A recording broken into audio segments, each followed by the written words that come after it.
Bom dia! Sejam bem-vindos! Hoje nós vamos falar do nosso ativo mais precioso, o tempo. Como nós podemos entender o tempo pelo paradigma quântico, como nós podemos usufruir ao máximo do nosso tempo, que é o bem mais precioso, que não volta, não tem como recuperar. Tempo foi. Tempo perdido já era.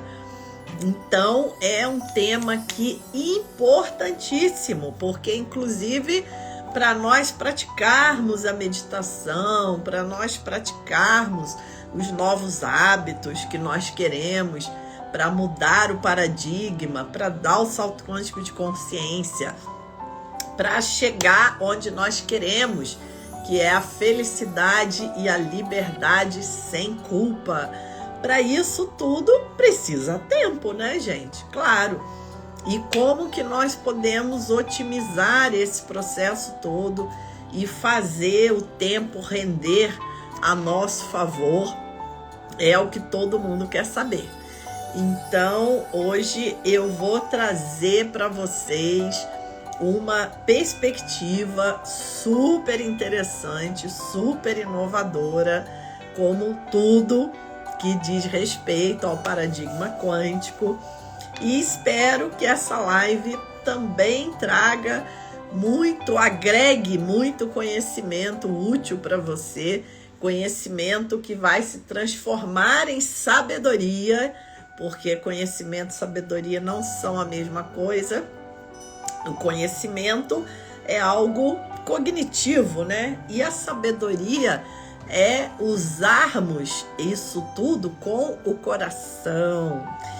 Sabedoria é colocar isso em prática. Sabedoria é usar o conhecimento para nosso benefício e para benefício de todos os seres, para expandirmos o amor, expandirmos a compaixão, porque a pessoa pode ter muito conhecimento e não ter sabedoria, vocês concordam?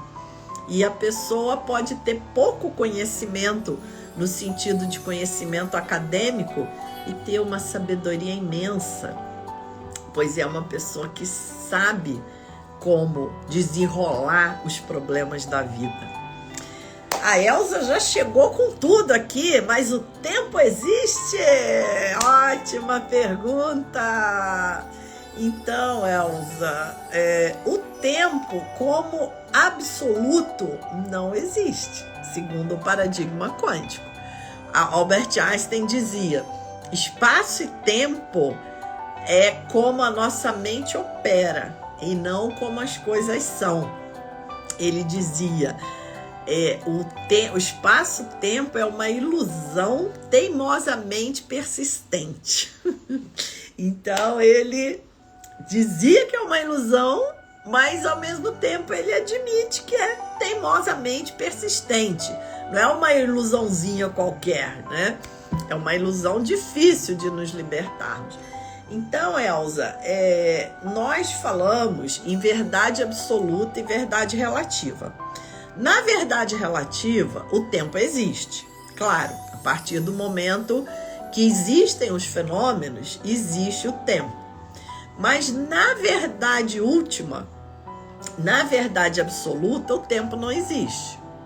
Você pode pensar assim, quando surgiu o Big Bang, a teoria do Big Bang, ela diz que naquele momento ali, daquela expansão inicial, ali nasce o espaço e o tempo. Olha que interessante, porque o tempo, ele é mais uma dimensão do nosso espaço-tempo.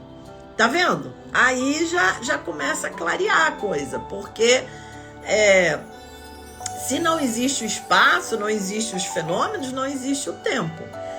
E na gravidade quântica, que é o que tem aí mais de ponta dentro da física, o Carlo Rovelli, vocês vão ver palestras dele no YouTube, no TED, aonde ele fala que o tempo não existe. Porque na gravidade quântica, nesse estudo de última geração da física, que é a tentativa de entender a gravidade quanticamente, que também é a tentativa de unificar a teoria da relatividade com a teoria quântica, o resultado inesperado que eles chegam é que o tempo não existe.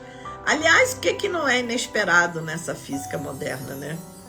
O próprio Brian Greene, que é um excelente divulgador da física moderna, ele diz que quanto mais nós vamos a fundo nessa investigação do que é o universo, o que é a matéria, o que somos nós dentro disso tudo, mais estranho as coisas ficam. Eles não têm a menor esperança de que, indo cada vez mais fundo, a gente vá voltar para o nosso mundo clássico, cartesiano, intuitivo. Pelo contrário, eles sabem que quanto mais fundo a física vai, a ciência vai, dentro da matéria, do átomo, de todas as questões relativas ao nosso universo, mais estranho e inesperada são as respostas. Então, essa teoria da gravidade quântica, que é uma teoria última da ciência, o resultado é que o tempo não existe. Mas aí, olha só, eu vou falar aqui para vocês do aspecto científico, mas depois eu quero falar para vocês também do aspecto prático, como que a gente lida com o tempo no nosso dia a dia, tá? Esses dias eu conversei com uma pessoa, foi muito interessante. A Elza falou aqui, tudo é e está, não é isso? Então, Elza, exatamente. Eu estou Eliane, você está Elza. Não é verdade? Mas eu não sou a Eliane, você não é a Elza, na verdade absoluta. Isso é a verdade relativa, que faz os fenômenos dançarem aqui nessa roda da vida, né? E o tempo, ele nasce nessa perspectiva. Inclusive, tem algumas histórias no budismo tibetano que são muito interessantes. Tem uma história que diz que o príncipe estava, o rei, não me lembro bem, o rei, eu acho, ele estava tomando chá no castelo e o chá estava muito quente, né? Tava saindo muita fumaça do chá e ele estava esperando o chá esfriar. E aí, nisso, ele acabou adormecendo, teve um sonho. E nesse sonho ele acordou no meio da floresta, ele não sabia que ele era um rei, ele tinha levado um tombo, batido a cabeça, e aí ele acorda na floresta e ele passa por muitas coisas, muitas dificuldades, e ele aprende muitas coisas, enfrenta vários problemas, até que ele envelhece, e muitos anos se passam, e de repente ele acorda e ele está de volta no palácio, e o chá nem ao menos esfriou. Então você veja, o tempo, ele acontece dentro daquela bolha de realidade ali, né? Daquele sonho que ele teve. Ali se passaram muitos anos. Mas, na verdade absoluta, aquilo foi um segundo. Quando ele acordou de volta, o chá não tinha nem esfriado. Então, essa é a perspectiva da espiritualidade. Essa é a perspectiva da verdade absoluta e da verdade relativa. Isso tudo que nós vivemos aqui é como uma bolha de realidade, uma bolha de universo, né? Até quando a gente fala dos universos paralelos tipo bolha, né? É exatamente isso. Ali surge um universo, surge um relógio que conta o tempo ali dentro. Mas da perspectiva da espiritualidade, da nossa natureza verdadeira, da verdade absoluta, não tem tempo nenhum passando. E é isso que a gravidade quântica chega. Que o tempo é algo que surge dentro dos fenômenos. O tempo, ele é uma coisa relativa entre um fenômeno e outro. Olha, gente, que absurdo de interessante isso, né? Porque essa ideia do tempo como, né, uma linha reta que tem um sentido, isso é física clássica, isso é paradigma clássico. Mas é a ideia que a gente ainda tem, né? Tanto que, e pode ser útil essa ideia. Por exemplo, no curso de programação neurolinguística tem um exercício que se chama linha do tempo, que você, né, realmente traça essa linha no chão, né? Ela tem um início, tem um fim, tem um sentido pro qual o tempo corre, e nós vamos voltando nessa linha do tempo e revisitando nós mesmos em situações onde nós queremos levar um recurso. Porque a confusão acontece porque no momento que aquela situação aconteceu, nós não tínhamos o recurso necessário para lidar com ela. Mas hoje nós temos muitos recursos. Às vezes, na época, a gente era uma criança, a gente era um adolescente, não tinha recurso para lidar com aquilo. Então, a gente lida do jeito que dá, né?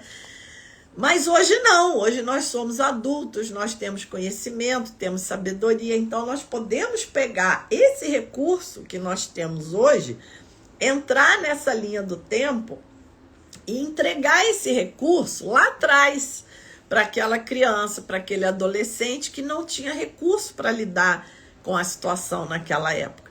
Então, nesse sentido, a linha do tempo é um meio hábil, é uma ferramenta que nós podemos usar para acessar o nosso inconsciente. Mas, de fato, essa linha do tempo, que é como uma reta, que tem um sentido, onde o tempo corre de um lado para o outro, não existe. Isso é um modelo que nós criamos, né? Para poder lidar com a realidade da forma que ela se apresenta, né? Como os modelos científicos, que vão se alterando ao longo do tempo. Tá certo?